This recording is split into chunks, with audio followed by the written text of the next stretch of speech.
हर मुश्किल कल का हल होगा, आज नहीं तो कल होगा। विश्वास हो अपने श्रम पर तो मरुस्थल में भी जल होगा, मरुस्थल में भी जल होगा। नमस्कार दोस्तों, आपके अपने इस प्लेटफॉर्म पर बहुत बहुत स्वागत है। आज हम अगली क्लास लेकर आए हैं। आज हम आपको बताने वाले हैं संस्कृत व्याकरणम। संस्कृत व्याकरणम हमारा आज का टॉपिक रहेगा। संस्कृत व्याकरणम हम बात कर रहे हैं संस्कृत सेकंड ग्रेड की। सेकंड ग्रेड की हम बात कर रहे हैं संस्कृत से। आपको पता है कि बहुत ही अच्छा चांस है इस बार, और आपको पता है सबसे ज़्यादा वैकेंसी है, यानी कि इस बार जो पद हैं वो 1800 पद हैं। इसलिए अच्छे से मेहनत करनी है। हम आपको यहाँ पर पूरा कोर्स आपको करवाएंगे, और रीट का यहाँ कोर्स भी आपका लगभग कवर हो जाएगा साथ साथ में। ठीक है, तो आज की हमारी क्लास रहेगी संस्कृत व्याकरणम, यानी कि हम व्याकरण के बारे में आपको डिटेल से बताने वाले हैं। यहां से आपका क्या प्रश्न बन सकता है, कौन कौन सी जगह से यहां से पहले प्रश्न पूछ लिए गए हैं, वो भी हम यहां पर चर्चा करेंगे। दोस्तों, यहां पर आज के इस वीडियो में मैं आपको बताने वाला हूं सबसे पहले तो उत्पत्ति और व्युत्पत्ति। ठीक है, इन दोनों में क्या अंतर है ये आपको हम बताएंगे। मैं आपसे एक प्रश्न और करने वाला हूं यहां पर। देखिए, एक सवाल है मेरा आपसे सबसे, कि व्याकरण जो शास्त्र है या व्याकरण जो है वो उत्पत्ति ग्रंथ है या व्युत्पत्ति ग्रंथ, उत्पत्ति ग्रंथ है या व्युत्पत्ति ग्रंथ है, ये हमारा सवाल है। मतलब व्याकरण उत्पत्ति अथवा व्युत्पत्ति ग्रंथ है, कौन सा है, ये हमारा सवाल है। इसका जवाब आप टाइप करके बताइए फटाफट, अपने आप में सोचिए कि इसका क्या जवाब होगा। ठीक है, हम इसका उत्तर अभी नहीं बता रहे हैं आपको, हम इसका उत्तर बताएंगे, लेकिन इससे पहले हम आपको कुछ फैक्टर बताने वाले हैं, और उनके द्वारा आपको अपने आप उत्तर भी मिल जाएगा इसका। तो ये हमारा प्रश्न आपको समझ में आ गया होगा कि व्युत्पत्ति ग्रंथ है कि उत्पत्ति ग्रंथ है। ये प्रश्न आ सकता है, पूछ लिया गया है पहले। तो अब देखिए, इसको मैं बताऊंगा। अभी मैं इसको फिलहाल में साफ कर देता हूं। ये हमारा प्रश्न था जो मैंने आपको बता दिया है। आप खुद सोचते रहिए इसका क्या आंसर होगा। उत्पत्ति क्या है, व्युत्पत्ति क्या है, ये जानेंगे। इसके बाद में हम जानेंगे व्याकरण का अर्थ और व्याकरण शब्द की व्युत्पत्ति। व्याकरण शब्द की व्युत्पत्ति। ठीक है, व्याकरण शब्द की व्युत्पत्ति जानेंगे, उसके बाद में अर्थ जानेंगे व्याकरण का। ठीक है, उसके बाद में हम प्रयोजन जानेंगे, व्याकरण के क्या प्रयोजन होते हैं। ठीक है, और इसके अलावा मुख्य जो इसके फैक्ट हैं इससे रिलेटेड, वो हम इसमें आपको बताने वाले हैं। तो ये हमारे मेन टॉपिक है आज के इस क्लास के। मैं आपको ये सारे टॉपिक क्लियर करूंगा। इनमें से निश्चित रूप से आपका प्रश्न बन जाएगा। सेकंड ग्रेड के लिए आप तैयारी करें तो एक एक टॉपिक को अच्छे से क्लियर करके चले, तभी जाकर के हमारा जो तो साथियों, सेकंड ग्रेड की यदि हम तैयारी कर रहे हैं तो अच्छे से करें, एक एक टॉपिक को आप मजबूत करके चलें, तभी जाकर के हमारी तैयारी में दम होगा, तभी हम निकल सकते हैं। तो चलिए हम स्टार्ट करते हैं, एक एक बिंदु को लेकर के आगे बढ़ते हैं। चलिए देखिए, हम यहां पर आपको बताएंगे। सबसे पहले व्याकरण शब्द को लेते हैं हम। ठीक है, व्याकरण शब्द से ही हम स्टार्टिंग कर रहे हैं। ये हमारा व्याकरणम एक शब्द है। देखिए, इसी के बारे में हम अभी पूरी डिटेल आपको बताने वाले हैं। अब व्याकरण जो शब्द है आपका, इसके बारे में हम समझते हैं। ठीक है, देखिए, यहां से एक दो बार प्रश्न पूछा गया है। इसमें हम देखेंगे कि कौन सा उपसर्ग लगा हुआ है, कौन सी इसमें धातु है, कौन सा इसमें प्रत्यय है। अब देखो, सबसे पहले इसमें है वी। क्या है? वी। वी क्या है अभी बताऊंगा मैं। इसके बाद में है एक आंग, एक इसमें आंग है। दो चीज हो गई, वी आंग, और इसके बाद में है इसमें एक क्री, वी आंग क्री। उसके बाद में है इसमें एक ल्यूट। ये चार चीजें इसके अंदर हैं। कितने हैं? चार चीजें। ठीक, अब मैं बताऊंगा कि ये चार चीज क्या हैं, फिर इनको हम जोड़ के बताएंगे एक साथ। देखिए, वी यहां पर उपसर्ग है। क्या है फ्रेंड्स? उपसर्ग है। और आंग जो है ये भी उपसर्ग है। आपको पता है कि संस्कृत में 22 उपसर्ग होते हैं। कितने? 22 उपसर्ग होते हैं। यहां पर जो आंग है ये उपसर्ग है आंग, लेकिन आंग को हम इस रूप में प्रयोग में नहीं लेते। इसमें से म जो दिख रहा है इसकी इत्संज्ञा होकर लोप हो जाता है, तो हम इसमें से आ इस रूप में इसको काम में लेते हैं आ, तो हम यहां पर आ बोल सकते हैं। तो वी हो गया, आंग की जगह आ हो जाएगा, तो ये भी उपसर्ग है। इसका मतलब हुआ व्याकरणम जो हमारा शब्द है इसमें आपके 2 उपसर्ग हैं। कितने उपसर्ग हुए? इसमें आपके 2 उपसर्ग हो जाते हैं। कितने? 2। आगे चलिए, क्री हमारी धातु है। क्या है? क्री हमारी धातु है। ठीक। इसके बाद में ल्युट क्या है? प्रत्यय है। ल्युट क्या है? प्रत्यय है। ठीक है यहां तक। अब ये तो हो गया कि 4 हमने अलग अलग बताए कि उपसर्ग कौन सा है, धातु कौन सी है और प्रत्यय कौन सा है। अब चलते हैं आगे। अब देखो यहां पर हम इन सबको जोड़ते हैं, क्योंकि हमें व्याकरण शब्द को बनाना है तो हम इसको जोड़ेंगे।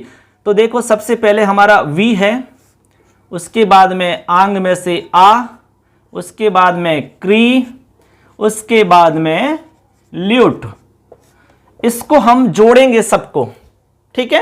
अब देखो यहां पर हम देखेंगे जो ल्युट हमारा प्रत्यय है इसमें से टे चला जाता है, ले भी चला जाता है, केवल यू बचता है। क्या? यू शेष रहेगा, केवल यू। अब यहां पर एक सूत्र है, आपको याद होगा, युबोर नाकऊ। एक सूत्र है युबोर नाकऊ। इस सूत्र से यू के स्थान पर अन आदेश हो जाता है। यू के स्थान पर अन आदेश हो जाता है। ठीक है यहां तक। और ल्युट आप जानते ही हैं कि किस प्रत्यय से होता है। ल्युट चे करणाधिकरणयोश्च। एक सूत्र है कि जो ल्युट होता है वो भाव अर्थ में होता है, इसके बाद में कर्ण और अधिकरण अर्थ में हमारा ल्युट प्रत्यय हो जाता है। ठीक है। अब देखो यहां पर हम यू के स्थान पर क्या कर देंगे? अन कर देंगे। तो यहां पर हो गया वी, आ, क्री और अन। अब इन सबको हम जोड़ लेंगे। इन सबको हम क्या करेंगे? जोड़ लेंगे। ठीक है। अब जोड़ेंगे तो हम देखिए क्या करेंगे, यहां जोड़ेंगे तो देखो वी और आ है, यहां पर हमारी संधि हो जाएगी यण संधि। ठीक है। उसके बाद में यहां पर आपका गुण हो जाएगा, गुण। ल्युट प्रत्यय लगने के बाद में यहां पर गुण हो जाएगा, तो यहां क्री में जो री दिख रहा है इसको अर हो जाएगा। क्या हो जाएगा? अर। तो यहां बन जाएगा व्या ऐसे, और यहां हो जाएगा कर ऐसे। ठीक है। और यहां हो जाएगा अन ऐसे। ठीक है। इस तरह से हो गया। अब यहां पर देखो ये रे जो है इसमें आपका ए मिल जाएगा, तो व्याकरण इस तरह से बना, व्याकरण बना यहां तक। अब आगे की प्रोसेस में आगे बताऊंगा, इसको मैं यहां तक आप अच्छे से समझ लो। मिटा देता हूं इसको, इसके बाद में आगे क्या प्रोसेस रहेगी वो आगे हम समझते हैं।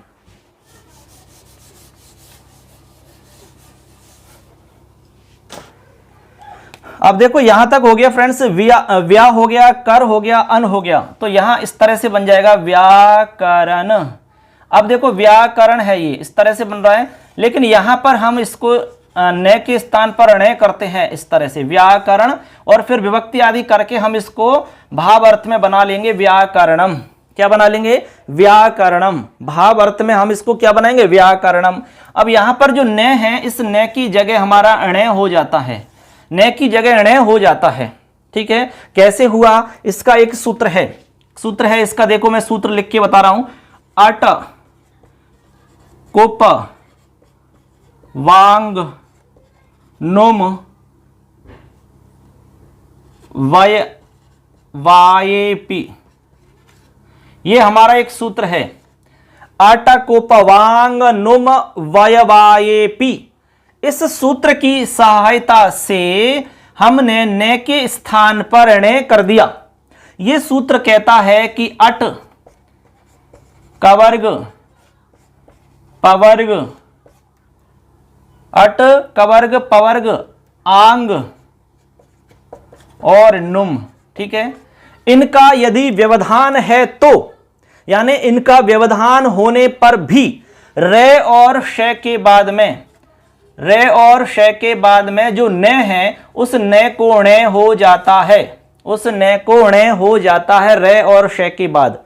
ठीक है, या तो रे हो सकता है या आपका श हो सकता है। जैसे आप कृष्ण लिखते हैं इस तरह से, तो इसमें जो कृष्ण है इसमें जो न है वो ण इस तरह से बदलता है, क्योंकि श के बाद में न आ रहा है तो निश्चित रूप से वो हो जाएगा ण। समझ गए? लेकिन ये काम पद के अंत में नहीं होता, इसलिए रामान में नहीं हुआ। जैसे द्वितीया में लिखते हैं ना रामम रामौ रामान, तो रामान में हम नहीं करते। तो इस तरह से हमारा शब्द बनेगा व्याकरणम। तो व्याकरणम कैसे बना आपको समझ में आ गया होगा यहां तक, तो ये स्क्रीनशॉट ले सकते हैं, आप इसको नोट कर सकते हैं। अब हम आगे चलते हैं, इसको मैं साफ कर देता हूं।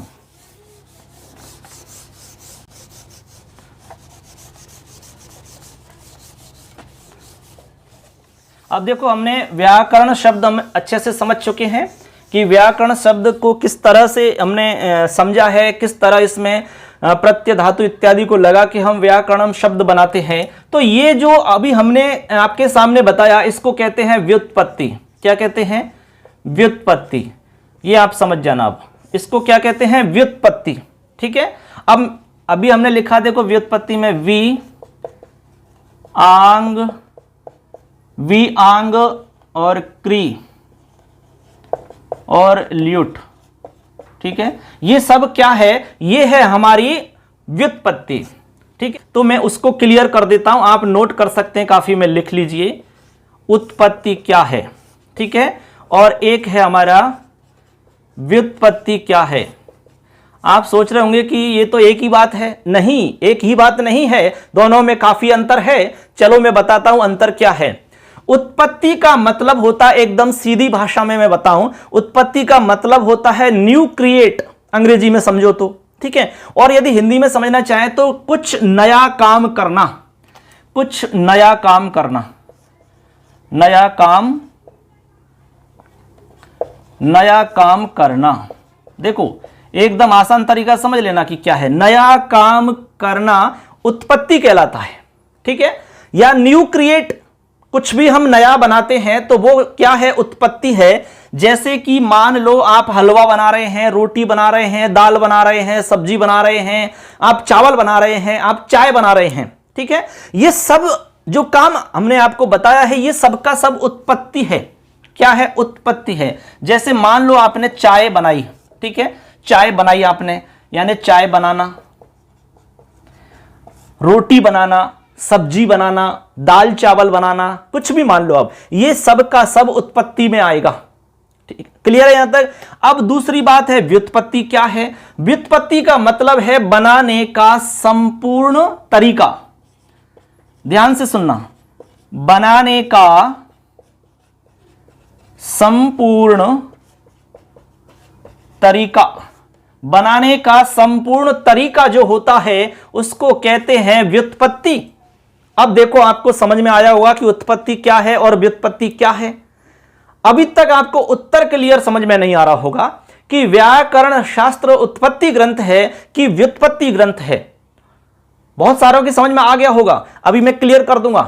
तो यहां पर बनाने का संपूर्ण जो तरीका होता है, यानी कि मेकिंग प्रोसेस जो है, बनाने का जो तरीका है, बनाने की जो प्रोसेस है हमारी, वो है हमारी व्युत्पत्ति। क्या है? व्युत्पत्ति। हम यहां पर कह सकते हैं शब्दों की रेसिपी, शब्दों की रेसिपी। ठीक है, क्या है? शब्दों की रेसिपी, यानी शब्दों को बनाने का तरीका बताया जाता है। अब देखो यहां पर एक सवाल आता है कि जो व्याकरण है वो शब्द को बनाता है, शब्द बनाता है कौन? व्याकरण। ठीक है, या फिर व्युत्पत्ति करता है, या फिर बनाने का तरीका, या फिर तरीका बताता है व्याकरण। ये दो बात हो गई अलग अलग, यानी शब्द बनाता है या तरीका बताता है कौन? व्याकरण। तो इसमें एक बात सही है, एक गलत है। शब्द बनाता है, व्याकरण कभी भी शब्द नहीं बनाता। व्याकरण कभी भी शब्द नहीं बनाता। बात समझ में आ रही?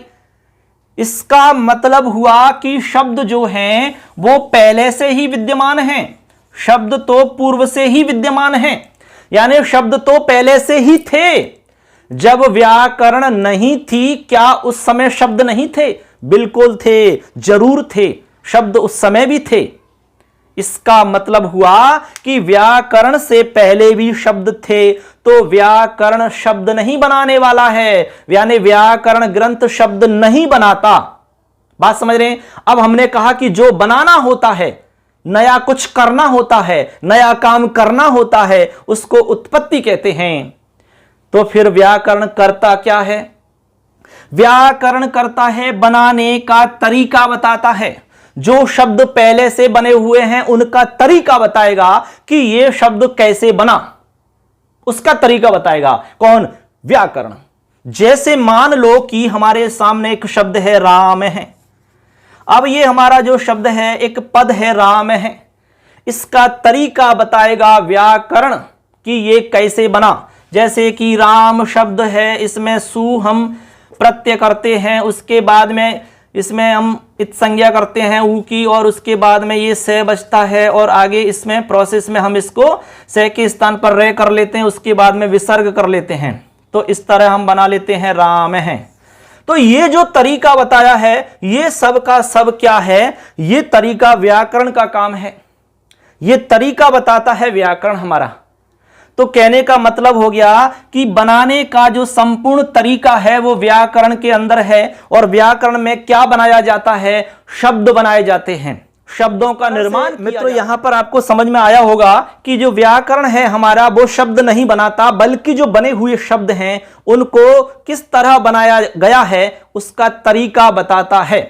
तो इस तरह आपको समझ में आया होगा कि व्याकरण हमारा बनाने का तरीका बता रहा है, उसकी संपूर्ण प्रोसेस बताता है, इसलिए यह आपका व्युत्पत्ति ग्रंथ है।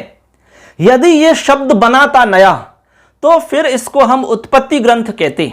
ठीक है, तो यहां तक आपको बात क्लियर हो गई, और आपसे जो हमने प्रश्न पूछा था उसका उत्तर भी आपको मिल गया होगा। अब यहां पर आपका कोई डाउट नहीं रहेगा। ठीक है, अब देखते हैं आगे हम। तो यहां तक तो केवल हमने व्युत्पत्ति और उत्पत्ति दोनों का अर्थ समझा है, व्याकरण शब्द को किस तरह से बनाया गया वो समझा है। अब व्याकरण शब्द का अर्थ क्या है वो समझते हैं। यहां से आपका प्रश्न बन जाता है, और पहले भी बहुत सारी जगह ये प्रश्न पूछ लिया गया है। चलिए अब हम आपको बता रहे हैं व्याकरण शब्द का अर्थ क्या है। ठीक है, व्याकरण शब्द का अर्थ क्या है इसको मैं आपको संस्कृत में बता रहा हूं, जो संस्कृत में आपने बहुत सारी जगह लिखा। अब चलिए फ्रेंड्स, अब हम आगे चलते हैं और हम आपको बता रहे हैं व्याकरण शब्द का क्या अर्थ है। तो यहां पर आप नोट कर सकते हैं, मैं आपको लिख के बता रहा हूं, आप अपनी कॉपी में नोट कर लीजिए। ठीक है, इसका अर्थ हो जाएगा व्याक्रियन्ते। व्याक्रियन्ते, अब व्याक्रियन्ते का अर्थ होता है व्युत्पाद्यन्ते। व्युत्पाद्यन्ते, व्याक्रियन्ते मतलब हो गया व्युत्पाद्यन्ते। क्या? देखो, व्युत्पाद्यन्ते का मतलब होता है व्युत्पत्ति की जाती है। क्या की जाती है? व्युत्पत्ति। अब व्युत्पत्ति क्या है ये तो हम आपको बता ही चुके हैं, उत्पत्ति और व्युत्पत्ति दोनों। तो यहां है व्युत्पत्ति की जाती है। किसकी? शब्दाह। शब्दाह, जिसके द्वारा, यानी जिससे, अनेन इति, अनेन इति व्याकरणम, अनेन इति व्याकरणम, ये हमारा अर्थ हो गया व्याकरण का। अब इसको समझिए आप, यहां लिखा है कि व्याक्रियन्ते व्युत्पाद्यन्ते, यानी कि व्याक्रियन्ते का अर्थ व्युत्पाद्यन्ते है, यानी कि सेम अर्थ है दोनों का। या तो आप व्याक्रियन्ते कहो या व्याकृति की जाती है, या दोस्तों यहां पर व्याक्रियन्ते और व्युत्पाद्यन्ते का दोनों का एक ही मतलब है, एक ही अर्थ है। ठीक है, यहां पर हम कहेंगे व्युत्पत्ति की जाती है शब्दों की, जिससे उसको हम कहेंगे व्याकरण। तो आप इसको हिंदी में लिख सकते हैं, जिस शास्त्र के द्वारा शब्दों की व्युत्पत्ति की जाती है उसे व्याकरण कहा जाता है। यहां लिख सकते हैं अर्थार्थ करके, अर्थार्थ जिस शास्त्र के द्वारा जिस शास्त्र के द्वारा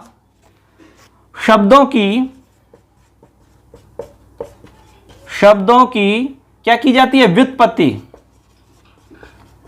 शब्दों की व्युत्पत्ति की जाती है वह व्याकरण है। क्या है, व्याकरण है। ये हमने जो अर्थ बताया है इसी को हमने हिंदी में नीचे लिखा है, आप दोनों को नोट कर सकते हैं, क्योंकि यहां से प्रश्न निश्चित रूप से बन सकता है। लिखा जा सकता है आपसे कि व्युत्पाद्यन्ते शब्दाः अनेन, किससे, व्याकरणम, या व्याकरण क्या है, तो व्याक्रियन्ते व्युत्पाद्यन्ते शब्दा अनेन इति व्याकरणम। किसी भी तरह से पूछें तो आपको समझ में आना चाहिए। क्लियर। जिस शास्त्र के द्वारा शब्दों की व्युत्पत्ति की जाती है वह व्याकरण है। अब इसका सामान्य अर्थ क्या होगा वो मैं आपको बता रहा हूं, नीचे नोट कर लीजिए सभी। सामान्य अर्थ किसका, व्याकरण का सामान्य अर्थ क्या है वो भी आप नोट कर लीजिए, लिख लो। जिस शास्त्र में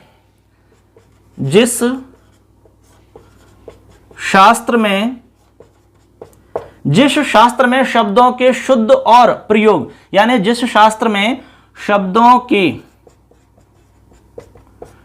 के शुद्ध रूप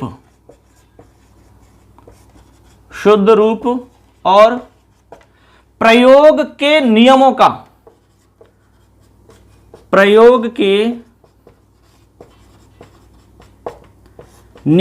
का निरूपण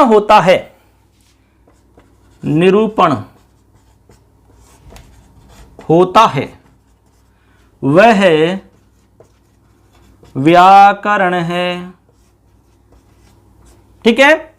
देखो, जिस शास्त्र में शब्दों के शुद्ध रूप और प्रयोग के नियमों का निरूपण होता है वह व्याकरण है। मतलब हो गया कि इस व्याकरण के द्वारा हम ये पता लगाते हैं कि ये शब्द सही है कि गलत है, इसका प्रयोग किस तरह से किया जाएगा, शुद्ध प्रयोग किस तरह से होगा और अशुद्ध प्रयोग है तो क्यों है, शब्द शुद्ध है या नहीं है, ये सब जानकारी हमें व्याकरण से मिलती है।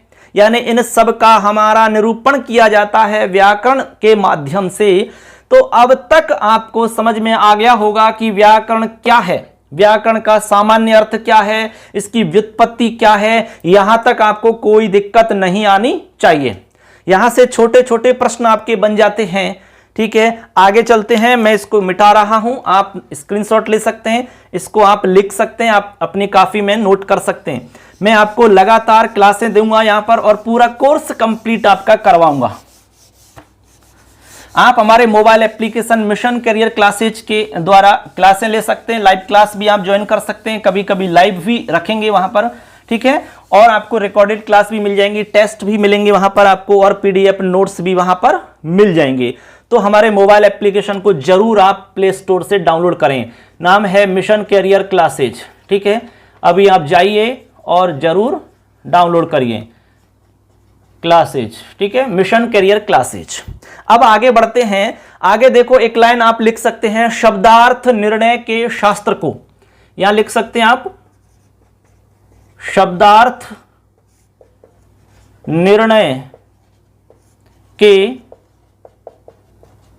शास्त्र को व्याकरण कहते हैं, व्याकरण कहा जाता है। ये बात आप नोट कर लीजिए। ठीक है, शब्दार्थ निर्णय के शास्त्र को व्याकरण कहा जाता है, क्योंकि हम जानते हैं कि व्याकरण से क्या होता है, शब्दार्थ निर्णय, यानी शब्द अर्थ का निर्णय किया जाता है। ठीक है, तो ऐसे शास्त्र को हम क्या कहेंगे, व्याकरण कहेंगे। इससे रिलेटेड एक हमारे श्लोक चलता है। चलिए दोस्तों, इससे रिलेटेड मैं आपको श्लोक बताता हूं, वहां पर यह बात स्पष्ट आपको मिल जाएगी। व्युत्पत्तिर्यत्र शब्दानाम, देखो, व्युत्पत्तिर्यत्र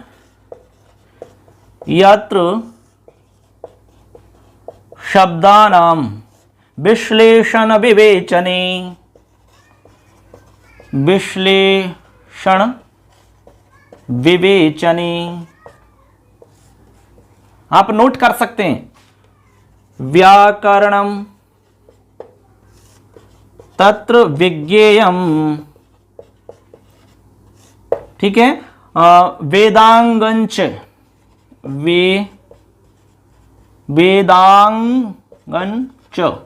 वेदांगंच मुखम महत, मुखम महत। ये हमारा श्लोक है। इस श्लोक में भी यही बात बताई गई है जो हमने यहां ऊपर लिखी है। व्युत्पत्तिर्यत्र शब्दानां विश्लेषण विवेचनी, व्याकरणम तत्र विज्ञेयम वेदांगंच मुखम महत। अब इसका अर्थ क्या है हिंदी में लिख लो आप, ठीक है। इसमें बताया जा रहा है, हिंदी में लिख लो शब्द व्युत्पत्ति, या लिख सकते हैं आप शब्द व्युत्पत्ति, ठीक है, लिख रहा है ना, व्युत्पत्तिर्यत्र शब्दानाम, यानी शब्दों की जहां पर व्युत्पत्ति होती है तो हमने लिख दिया शब्द व्युत्पत्ति। और शब्द का विश्लेषण, शब्द का विश्लेषण, क्या, शब्द का विश्लेषण जहां किया जाता है, जहां किया जाता है, उस वेद के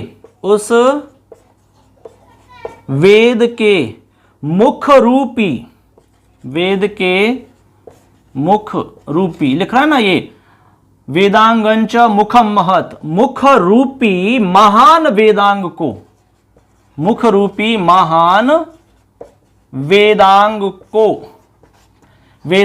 को व्याकरण कहते हैं, या वेदांग को या वेदांग शास्त्र को व्याकरण कहते हैं। बात समझे आप, देखो कह रहे हैं कि यहां लिख रहा है व्युत्पत्तिर यत्र शब्दानाम, जहां पर शब्दानाम व्युत्पत्ति, विश्लेषण विवेचनम, और शब्दों का विश्लेषण और विवेचन होता है, व्याकरणम तत्र विज्ञेयम, उसको व्याकरण कहते हैं, वेदांगंच मुखम महत, यानी मुखरूपी महान वेदांग को हम व्याकरण कहते हैं। यहां तक हम ये समझ चुके हैं। अब उम्मीद है कि ये बात आपको अच्छे से क्लियर हो गई होगी। हम आपको एक एक बिंदु को बिल्कुल सीक्वेंस में स्टेप बाय स्टेप बता रहे हैं और बहुत सरल तरीका से बताने का प्रयास कर रहे हैं, ठीक है। आप लिख लीजिए, नोट कर लो, स्क्रीनशॉट ले सकते हैं। चलिए आगे बढ़ते हैं, हम इसको हम मिटा देते हैं, चलिए साफ कर रहे हैं इसको हम। अब इसके बाद में हम आगे जानेंगे। देखिए हमारे जो महाभाष्यकार हैं पतंजलि जी, उन्होंने क्या कहा है, उनकी बात को भी हम यहां पर एक बार थोड़ा सा देख लेते हैं। देखो महाभाष्यकार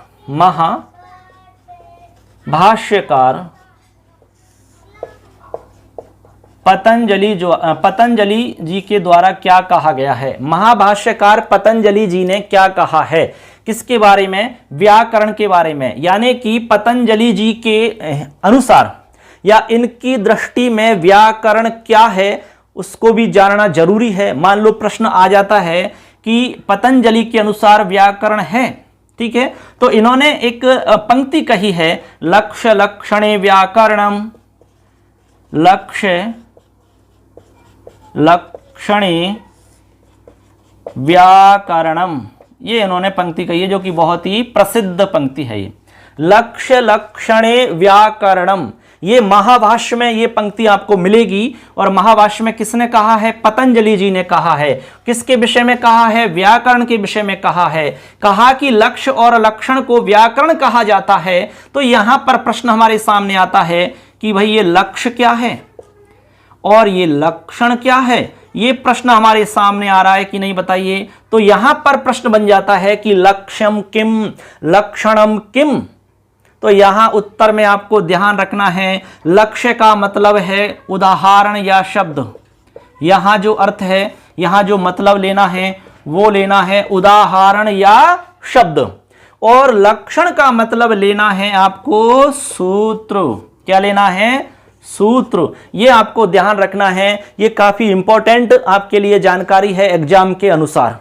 लक्ष्य लक्षणे व्याकरणम, लक्ष्य और लक्षण जो है उसको हम व्याकरण कहते हैं। क्लियर है यहां तक? अब यहां तक आपको कोई दिक्कत नहीं आनी चाहिए। ठीक है, अब चलते हैं हम आगे।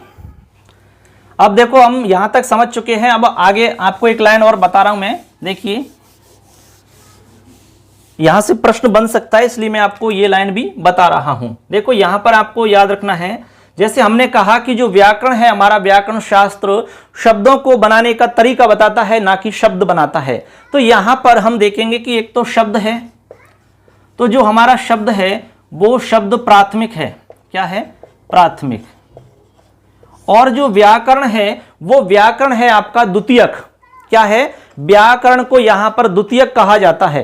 क्या कहा जाता है? व्याकरण या नियम जो है वो द्वितीयक कहलाते हैं। तो यहां पर शब्द को प्राथमिक कहेंगे, और जो हमारा व्याकरण होगा, ठीक है, उसको या फिर आप या नियम कह सकते हैं, ठीक है, नियम या सूत्र कह सकते हैं, ये हमारा होगा द्वितीयक। द्वितीयक। यहां प्रश्न बन सकता है कि शब्द प्राथमिकम अस्ति अथवा द्वितीयकम, व्याकरण अथवा सूत्र जो है वो द्वितीयकम अस्ति अथवा प्राथमिकम अस्ति। तो यहां पर जो शब्द होगा वो हमारा प्राथमिक होगा। प्राथमिक का मतलब है प्राइमरी है, ये पहले है, ठीक है, और बाद में जो दूसरे नंबर पर है वो द्वितीयक है आपका व्याकरण, क्योंकि शब्द तो पहले से ही मौजूद था, शब्द तो पहले से ही विद्यमान था, उसका तरीका बताया गया है व्याकरण के माध्यम से। तो शब्द आपका प्राथमिक कहलाएगा और व्याकरण या नियम जो है वो आपके द्वितीयक कहलाएंगे। यहां से आपका प्रश्न निश्चित बनता है, और एक दो बार ये सवाल इस तरह का पूछा भी गया है। क्लियर है सब? अब चलो आगे देखते हैं। अब हम आपको बता रहे हैं व्याकरण शास्त्र के प्रयोजन क्या हैं, ठीक है, प्रयोजन, और हम जानेंगे। बस आज की क्लास हमारी पूर्ण हो जाएगी, धीरे धीरे हम टॉपिक की तरफ बढ़ रहे हैं। अब अगला टॉपिक आप यहां पर लिख लीजिए, व्याकरण का प्रयोजन। व्याकरण का प्रयोजन, ठीक है, आप अपनी कॉपी में नोट कर लीजिए, व्याकरण का प्रयोजन। अब देखो प्रयोजन में जब प्रयोजन की बात की जाती है तो महाभाष्यकार पतंजलि जी की हमें वो लाइन याद आती है। पतंजलि जी ने महाभाष्य में, पतंजलि ने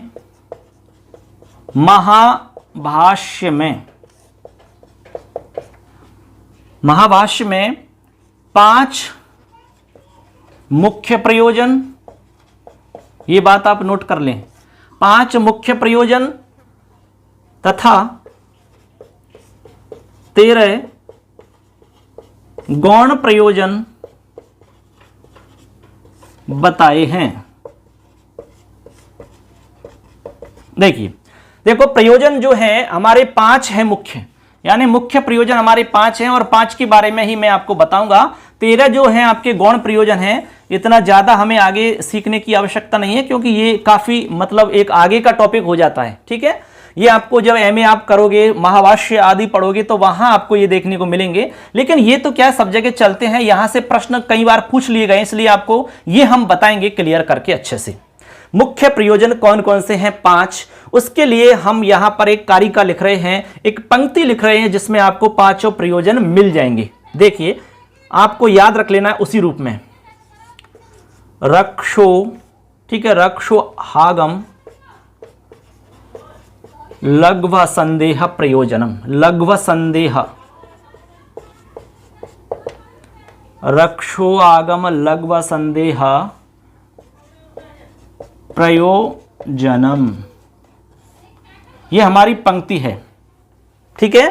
रक्षो आगम लघ्व संदेह प्रयोजनम, ये तो ये देखिए दोस्तों, यहां पर जो पंक्ति हमने लिखी है इसमें आप लिख लीजिए आगे, ये कात्यायन जी का पहला वार्तिक माना जाता है। कात्यायन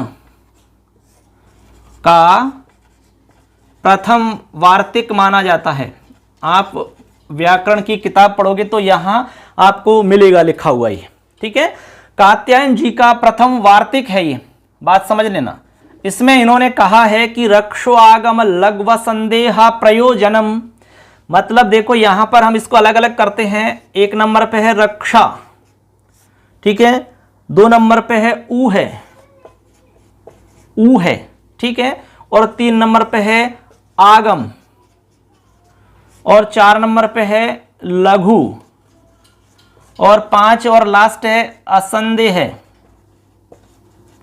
ये 5 हमारे प्रयोजन हैं। पांचों प्रयोजनों को आपको ध्यान में रखना होगा और नाम आपको ध्यान में रखना है, थोड़ा थोड़ा सा इनके बारे में समझना भी है। रक्षा, ऊहे, आगम, लघु और असंदेह है। ठीक, अब देखो ये तो हो गए हमारे 5 प्रयोजन, मुख्य प्रयोजन है ये।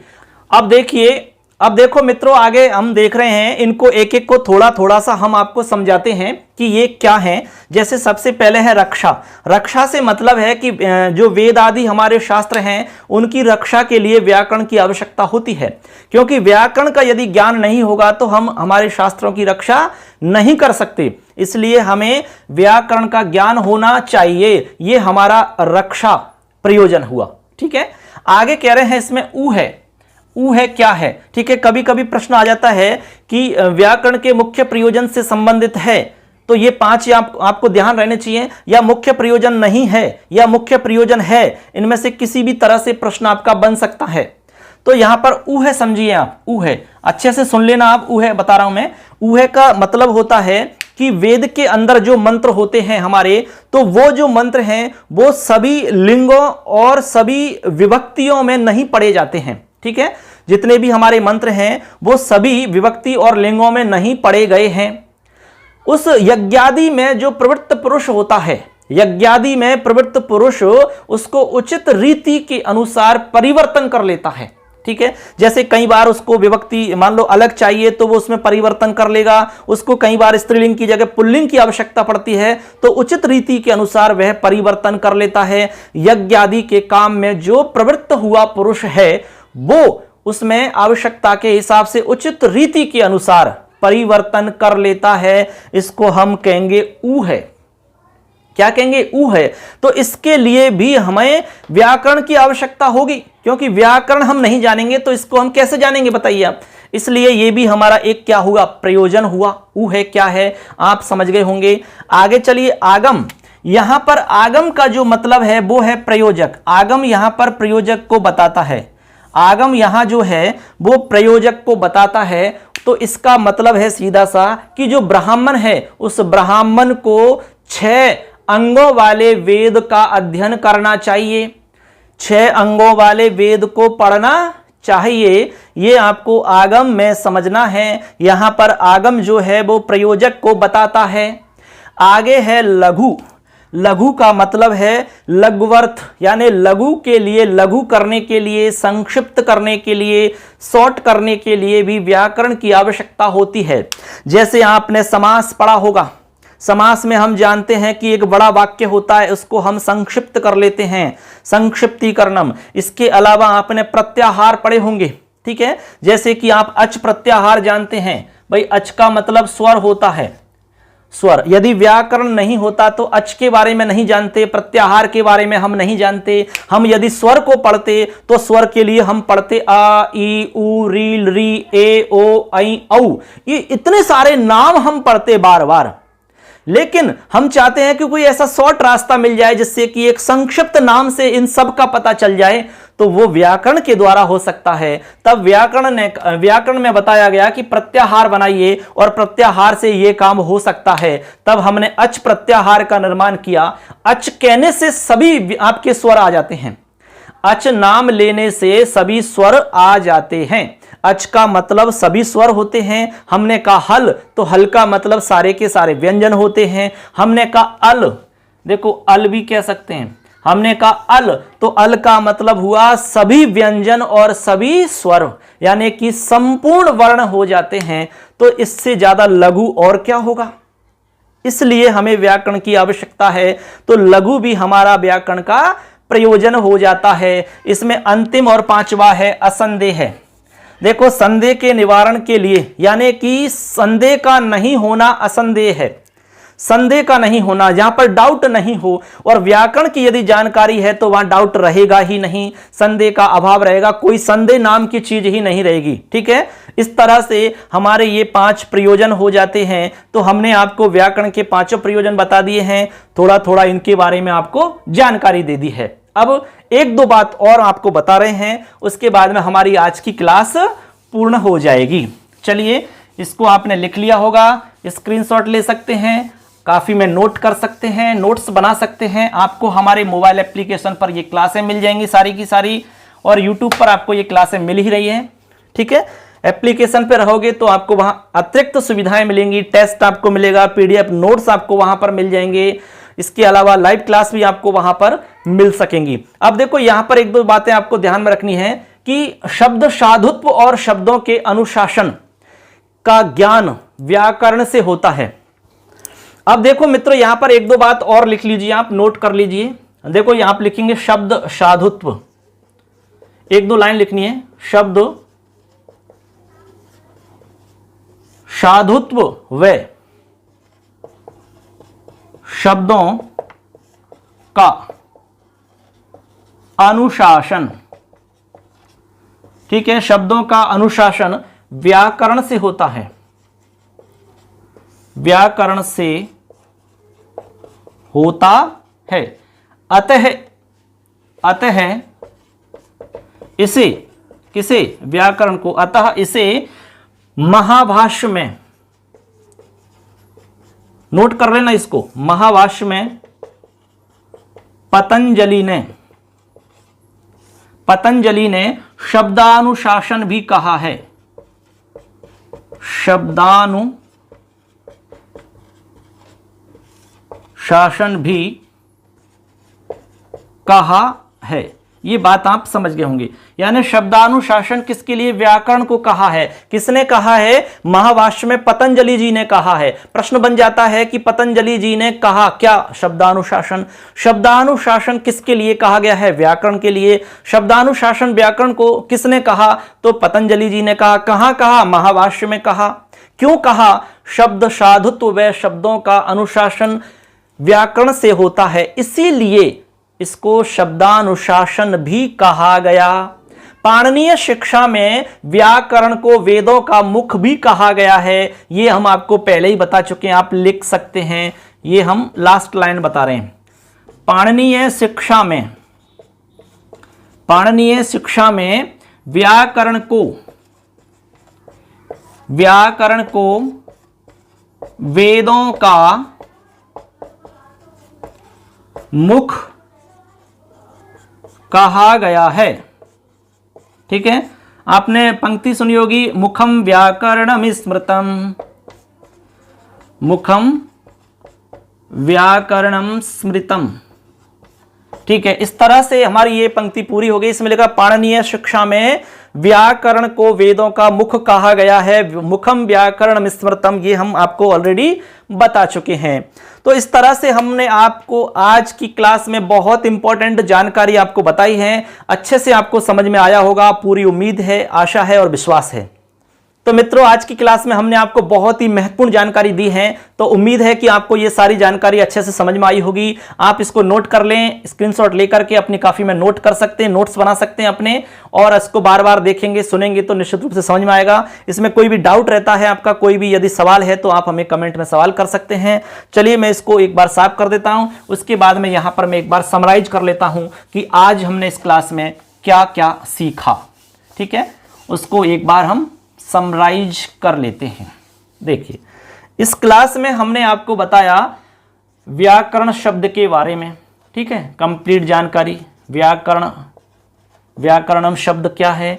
उसके बाद में हमने आपको बताया कि उत्पत्ति क्या है, और हमने कहा व्युत्पत्ति क्या है। ठीक है, दोनों में अंतर हमने बताया। इसके बाद में हमने कहा कि व्याकरण व्युत्पत्ति शास्त्र है कि उत्पत्ति शास्त्र है। व्याकरण शब्द का अर्थ हमने बताया। ठीक है, अर्थ बताया पूरा का पूरा क्या है। इसके बाद में हमने सामान्य अर्थ इसका क्या है और संस्कृत में क्या अर्थ लिया गया है वो भी हमने आपको इसमें बताया। इसके बाद में हमने आपको बताया इसमें प्रयोजन या महाभाष्य में क्या कहा गया है। ठीक है, लक्ष्य लक्षण व्याकरणम। उसके बाद में इसमें हमने बताया प्रयोजन।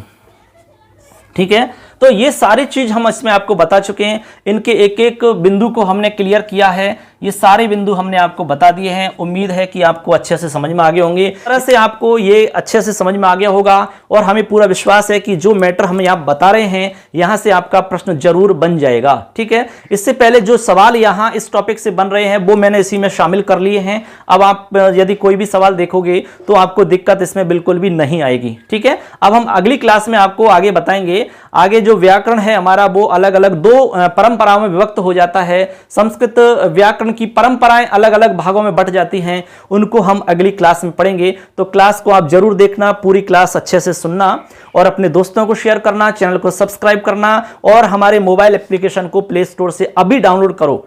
ठीक है, क्योंकि उस पे आपको पीडीएफ नोट्स हम जो भी पढ़ा रहे हैं वो आपको वहां मिल जाएंगे, टेस्ट मिल जाएंगे आपको, टॉपिक वाइज टेस्ट हम बना रहे हैं। इसके बाद में लाइव क्लास भी वहां पर आप ले सकते हैं। जयतु भारतम, जयतु संस्कृतम। धन्यवाद है, नमस्कार।